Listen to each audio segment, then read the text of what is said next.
It's time for this week's episode of Brandon's Sports Talk.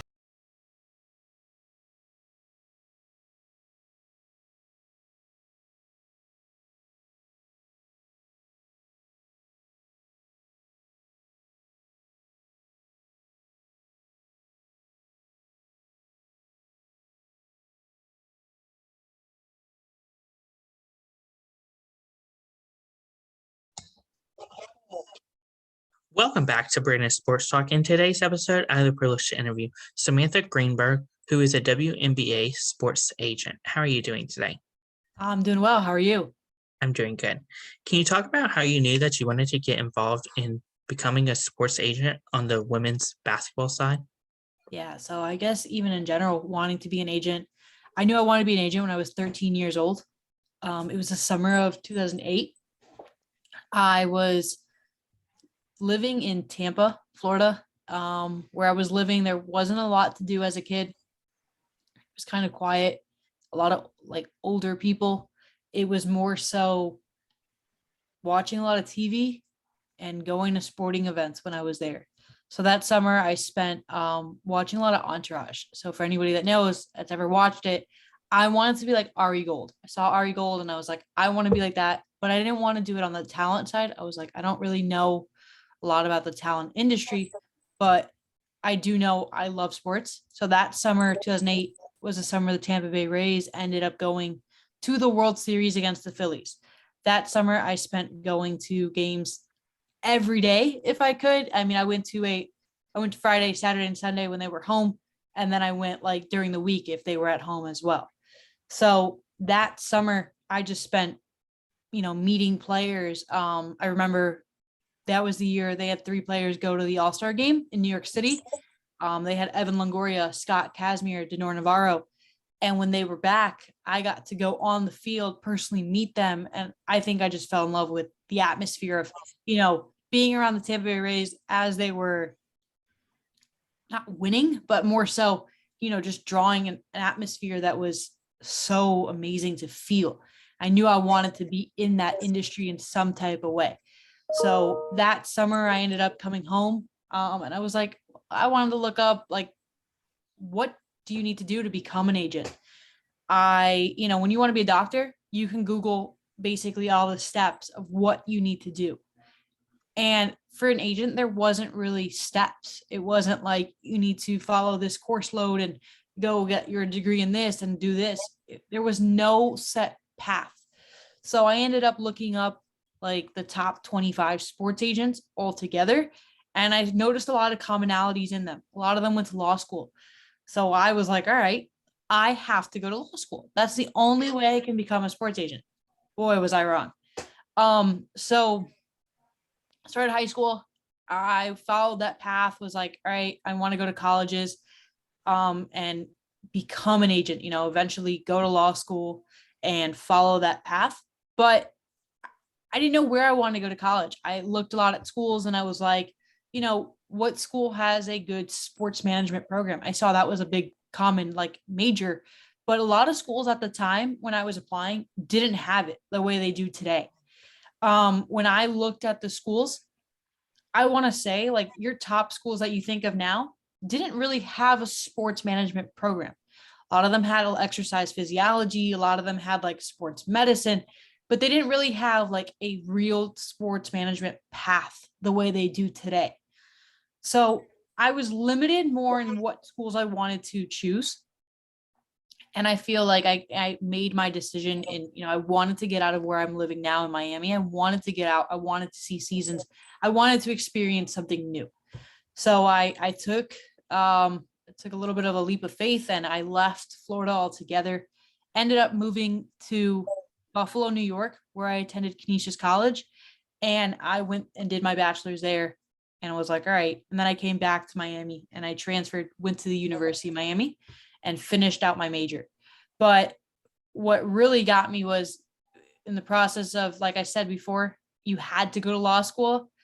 And I did go to law school. I went 1 year. I went to Marquette University. They have like one of the top sports law program if you look up like the top sports law program, they are the number 1, if not number 2.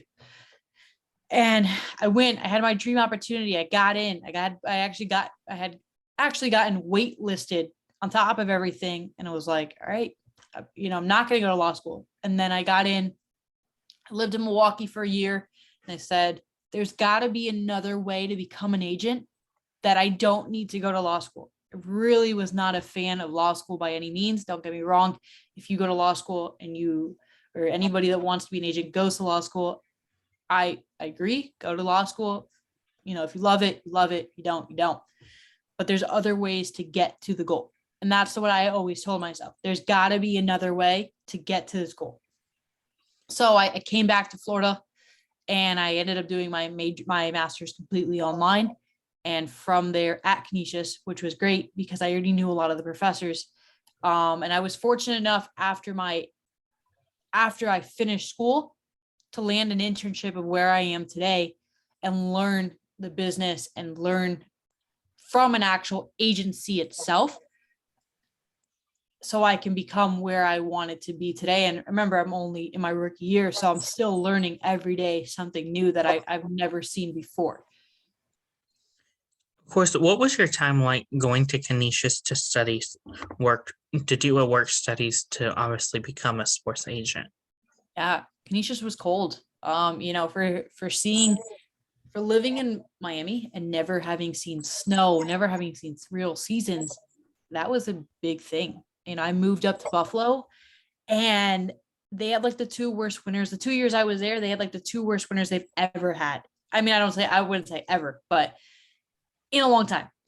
We had 8 feet of snow in 1 week. And I was like, am I really like cut out for this? I loved it, but I was like, am I really cut out for this?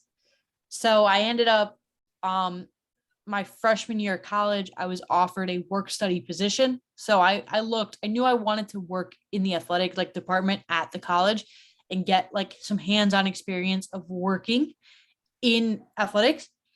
And I was fortunate enough to land a work study position as a marketing and promotions work study. So basically my duties included anything from actual retail. So we sold merchandise on game days, but also if you ever go to a sporting event and you see like best seats in the game or, those in-game entertainment, we did a lot of that. So that was what our job entailed. Funny enough, I was also the college mascot for some time. That also happened to be part of our job description. Was I got to be PD Griffin. I got to be our Canisius College mascot. And it was awesome because I had never been a mascot before, but I kind of always had a little bit of I've always wanted to try it. And it was fun. I got to go to an elementary school as the mascot, and I'll never forget the look on a child's face when they accidentally saw me without my mask on. Like I wasn't wearing the head. I had taken it off after we finished, and the child was walking and he saw me, and I could see his face of I had just been in his classroom and he was now looking at me like, you're half Griffin, half regular, human. And I laugh about it today because all my friends are like, you scarred this kid. But I was like, it was just a moment of who knew? So a big thing was after I finished at Canisius, when I went to University of Miami, I again got a work study position. This time I was working in ticket operations. Whenever you go to a game, you get seats for the game. I did a lot of that. So, on game day, we worked a lot with players' parents, even their significant others, anybody they left a ticket for. We worked a lot alongside with compliance to make sure that they got their ticket to the correct person. That was a great experience because I got to learn more so on game day, but on a bigger scale, because I went from Canisius, who was a smaller market, to University of Miami, where it's a much bigger sporting market. I feel like those really helped me prepare just for learning the collegiate side of things, learning what it takes on a collegiate game day that I'm able to take now and understand when I go to games myself, or even certain things with sales. I worked at FIU, Florida International University, in their group sales department when I came home from law school. I worked a lot with youth football teams. I worked a lot with, the community itself in schools. So I was able to learn a lot about, how these programs run. So for me as an agent later on in life, understanding that how the whole process of a youth athlete working with their coaches, working with their parents, what that dynamic can be. And I think those have been valuable lessons in what I'm doing now in my own roles of being an agent. What is the process like of becoming a WNBA agent? Yeah. So there's no exam. It's not like NBA or NFL that you have to sit for an exam and understand, the collective bargaining agreement. You still have to know the information, of course, as an agent, but it's not something you need to go sit for an exam for right now. The big thing was the application. And then it comes with a background check as well. That was a lengthy process in itself right now due to I joined around COVID. The pandemic was kind of in a full effect. So things were a lot more delayed, which I feel like they still are a little bit, but back then it was at like the prime and it was delayed. What something said it should have taken like 2 weeks ended up taking almost like 10 weeks to get my information back. So that is a big thing I do warn people about is, give yourself enough time. If you're going to apply to become a WNBA agent, give yourself enough time to have everything ready, because that is the longest part in itself. The application is not very long. You have to fill out, your information about your education, the usual information that goes into maybe becoming an agent, and I got a normal application. So now you take in the background check taking a little longer.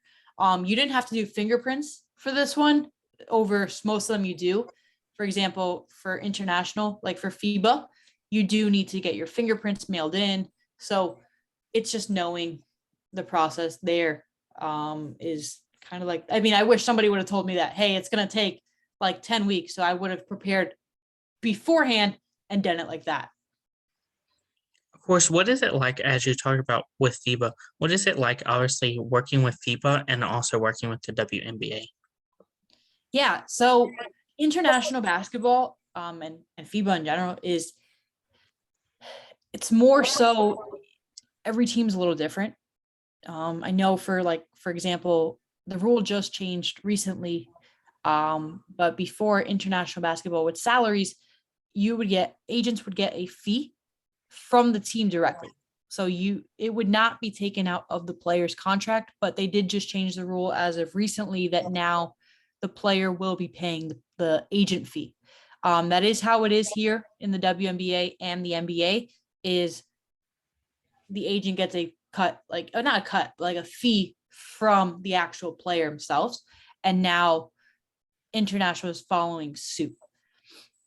So when you're talking with teams, especially with time difference, I'll have sometimes calls with like teams, for example, in Australia. And right now here it's, it's late in the evening, but over there it's bright in morning for them. So, sometimes I'll have conversations with them at like 3:00 in the morning, my time. And it's getting like, it's their afternoon. And you're like, all right, you just have to understand the time differences and understand cultures as well. Every culture is different. Every team is going to be different. It's figuring out how to best work with somebody and what their dynamic is. Of course, when you talk about that, how is it like, obviously, being able to balance the time difference, but also on the same token, being able to balance your personal life from obviously being a sports agent? So as every interview you'll probably read, any interview you hear, being an agent, it's not a 9 to 5. So you don't clock in, you don't clock out. You'll have weekends that you'll be like, going on vacation this weekend. And you'll get a call from your client. Hey, this is going on with my team. Please advise.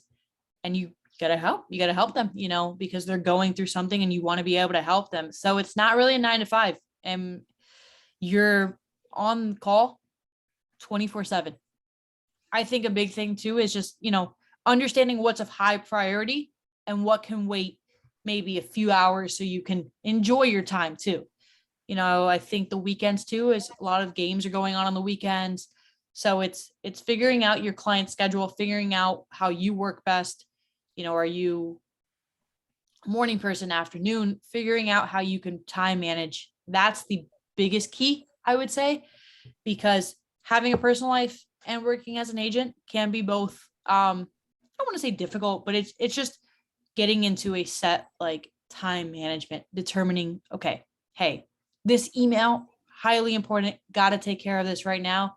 Or this text message, I'll reply that I'll like, we'll be working on it, but it can wait until a little later in the day. It just really depends on figuring out the multitude of it. Like, hey, how, I think that for me is the biggest way to keep your personal life, but also do your job as an agent. Of course, can you talk about what the process is like of getting your first client as an agent? Yeah. First client is probably the hardest, just because it's really getting your, it's like getting your first sale. When you work anywhere, it's getting that first one. I was fortunate enough to land my first client and work with her, and she's been amazing. But I've been also able to, working now to get a client, like to get another client, is just a lot of networking, a lot of understanding, talking to people, getting familiar with them, getting familiar with their friends and family, learning who is their, the most important person with them to help them make decisions.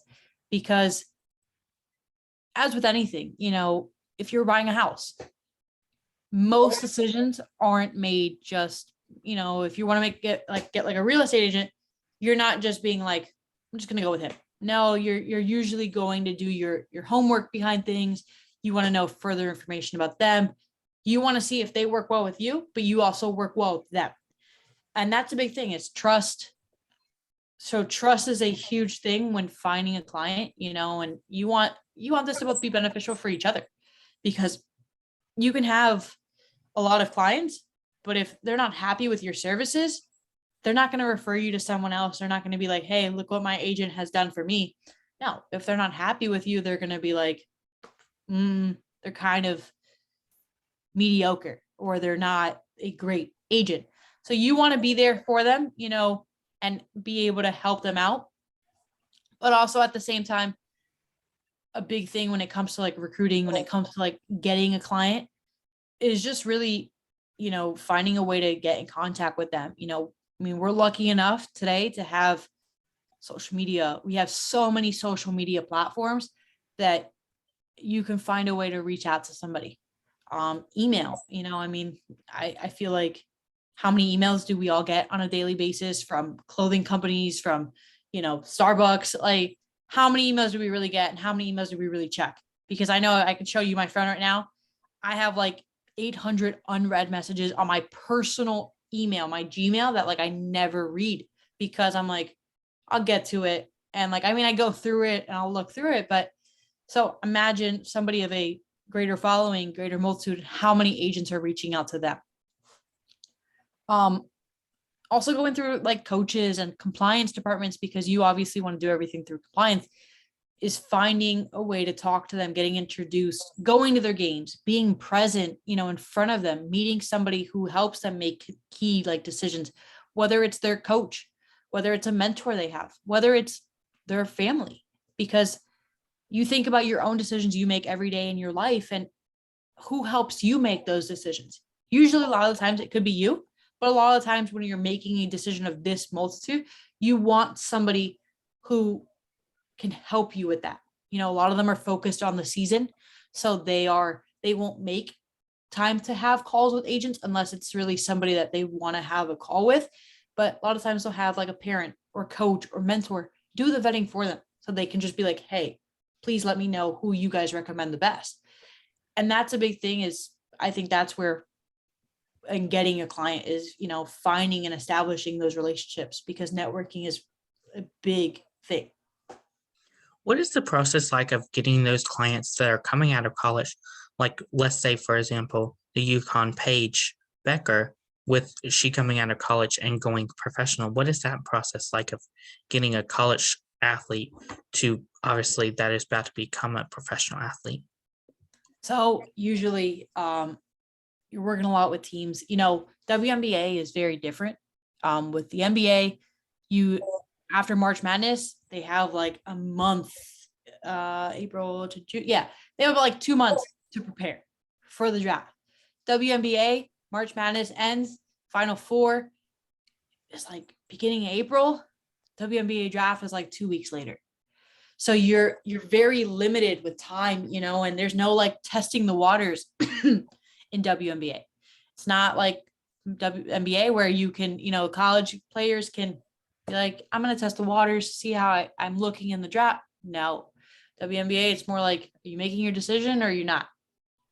I think so. That's the biggest thing in getting your client, getting a college player to the WNBA is going through working with teams. They have a short amount of time from once they finish. If their team goes all the way, they don't have a lot of time to make a full decision. It's very quick. Now, if your team is done end of March, you have a little more time. You have a little more time to be like, okay, let me work a little more, but not even then. You're still like boom, boom, boom, boom, boom. So I think a big thing is going and once they decide with an agent too, it's working with the teams. The agents we have our connections with the WNBA teams directly. We're usually, by the time that we officially sign the player, we're in communication with the team already to be like, hey, listen, this is who we have. Would you be interested in bringing them out for a training camp invite? Or are they going to draft them? Is this somebody who is higher, who has been on these draft boards and has been leading the way? That they have a strong chance, even if they've been like a top 100 senior, something like that, where they're not projected to go anywhere, but they've really, really have like a great playing style and they're a great player overall. We're in communication with the coaches, showing them who we have, showing them full games, showing them their stats, what they're doing. And, even then you see last year's draft, players that were projected like in the top round didn't go until like the last round. And, WNBA only has a few amount of teams. So it's not like the NBA where if you don't make the NBA, you can go to the G League. So it's really deciding like, am I going to get a training camp invite at least? Or am I, going internationally? And not that internationally is a bad thing at all, because at least you're playing and you're getting an opportunity to go beyond to a professional level. So it's getting in communication with all the coaches, working with them from the college side, getting them to WNBA. And if WNBA doesn't work out, it's making sure that they have an opportunity to go play overseas. What are some of your future plans in your career? Future plans in my career, I hope one day, I always used to joke around when I was little. I used to always say I wanted to be like the Scott Boras of, I want to be like Scott Boras. But I think now I want to be myself. I want to be I want people to know eventually one day I want to be like Samantha Greenberg, especially now with like women in sports. That's my biggest thing. Even right now I'm wearing a shirt that says like Women in Sports Social Club. Like I'm a huge proponent for like women wanting to break the norms and be a part of what is now it's a male dominated society, the sporting like industry. And being an agent, growing up, I barely heard about women in sports. I could name a few when I was younger. Actually, more so recently, you can name a few. If you asked anybody right now, like, hey, name a woman sports agent, they might have a name based off of what you see, but before I couldn't. There was not really women to admire. There was women athletes, but there wasn't women to admire in the sporting industry, especially at the level I wanted to be. So a big thing for me in future is growing my business, growing into who I want to be in the sporting industry as an agent. I want to be an agent that you can one day be like, she's an amazing agent and she's also been very hardworking, but also at the same time, I want to be where I can motivate others. I want somebody to be able to look back at me and be like, hey, I would love to be in the way you are. Like, I want to be an agent and I aspire to be like you because I think that you have made an impact. That's my biggest thing, is giving back to the way I was given an opportunity. In my master's program in college, like I think internships were amazing because I was able to learn, but also network because, unpaid internships in college are not great. You want money and you want to be able to have all that. But I can say when I interned in college, those were great opportunities. I was able to learn firsthand, but I was also able to network with the other agents and learn about the society. Now, don't get me wrong. I'm not saying don't pay interns, because life is, is different there. But I did say, I was able to get those opportunities. So for me, I want to give back. I want to be able to have my clients happy and grow my clientele as well to other type of caliber, but also just being able to make a difference. That's my biggest thing is, like I said, make an impact, but make a difference and give back to those around me. Always wanted to start a women in sports club. I already have one. We did one here in South Florida. We did an event, but just, networking further with others and learning more and being able to tell my story and tell that you can do it. You don't need to follow one set path. You can do this. And that's what I want to do in my life. What is something that you did not know before working in the WNBA as a sports agent? So I think a big thing was you don't really, I guess let me rephrase it. Big thing is that I learned about being the WNBA is, I didn't know too many of the certain details that I know now about the WNBA. I mean, growing up, I love basketball, but I feel like growing up, I didn't hear a lot about the WNBA in general. I mean, you think about your own self, can most people name a WNBA agent? I couldn't. There wasn't a set WNBA agent that I could sit back and be like, I want to be like her. No, I mean, now you can probably ask somebody random, hey, can you name an NBA agent themselves right now? But they wouldn't be able to tell you a WNBA agent. That wasn't really as common. So I feel like I've learned a lot more about the industry, through my opportunities now and just the general specifics. I mean, don't get me wrong. I knew about the WNBA. I knew about the teams, I knew about the actual playing stuff, but I didn't know about other WNBA agents. There wasn't a set person I could follow and be like, I want to be like her. I want to be like him. No, I didn't. I guess that's what, for me, I didn't know an actual WNBA agent. I started to learn more now as becoming my own agent, but I didn't know. So that's what I didn't know. Of course, what advice would you give future sports agents and future women's sports agents that are looking to get into women's sports, such as the WNBA, NWSL, and PHF? So the biggest thing I say is network. Everybody says that. Network, network, network. You hear that all the time. But really network, not just be like, hey, I'm going to send you my resume. Look it over. Can I have an internship? No. Network with somebody, because you never know when somebody could have an opportunity. Funny enough, in college, my senior year, I had to do an internship. But I also, the semester before, was taking a class called leadership. And you had to interview somebody of a position that you probably wanted in the future who could be a leader. So I interviewed, didn't know who to interview. I was like, I don't really know too many sports agents. That's what I want to do. I didn't know too many sports agents or have a contact that I could be like, hey, can I please interview you? So I happened to be talking to one of my professors and I was like, hey, I'm really struggling with this assignment.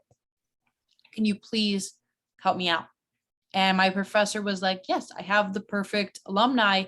I can have you reach out to him and see if he can do it. So I reached out to an agent who went to the University of Miami, played football there, and he is a football agent. And I said, hey, I'd love to interview you. I kind of want to be an agent myself. I would love to learn more about your own experience. I didn't know if I wanted to get into NFL. I knew I liked football, but I was like, I wanted to learn about the industry itself.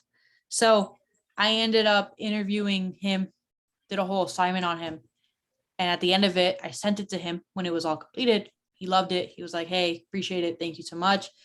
And then I said, I asked him, I kind of said, I was like, listen, if you ever need, he actually he said to me, if you ever just send me your resume in case for future reference. I said, okay, perfect. So a few months later, nothing of it, didn't think anything of it.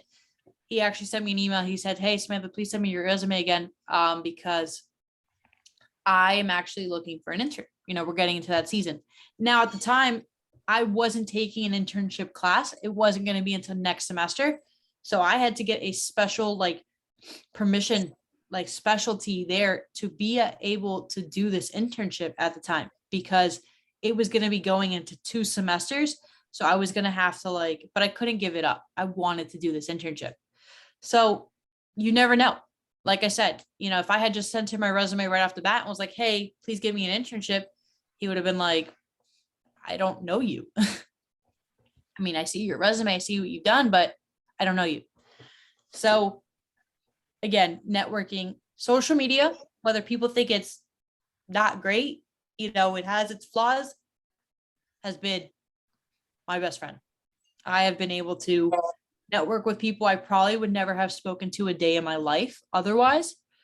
But how many things have I been able to do on Twitter, Instagram, just getting in front of the people on things they check themselves, Twitter, Instagram, social media.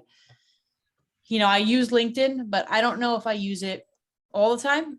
I use it to connect with somebody more on a business side, but I think really how to get to somebody is their social media, because think about everybody. Think about what you check in the morning when you wake up. Think about, what you're always on when you're just hanging out.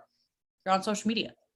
So that's the big thing, is just networking, using your social media. I mean, obviously, still keeping your social media tailored correctly, but also finding common interests. I find a lot of groups that I like to work with, especially being a woman in sports. I like to work with groups that are women in sports. So I work a lot with brands that are women in sports brands. I mean, mostly the apparel I like to buy, wear, is things I like. So it's brands I like, which are women in sports, and just connecting there with common themes, and you start to network and find those opportunities. But also, whether you know what you want to do in life or not, it's learning from others that have been in those shoes. Everybody had to start somewhere. And that's the advice that I give to future sports agents, is even if you don't know what sport you want to be in, talking to agents of all different sports, finding out what they did, finding out how they got their start, expanding your knowledge, because that's the biggest thing. Is if you follow one person's path, you're only going to see one way now. But if you follow a bunch of people's path and you get commonalities, you'll start to see that. So I think just talking to other people and finding out their stories, reading and learning about that's the best thing. That's the best key I have to give. Great advice. Where can my listeners find you at on social media? Yeah, so I'm on every platform. I mean, I think they're all the same. My Instagram is Sam Greenberg 95.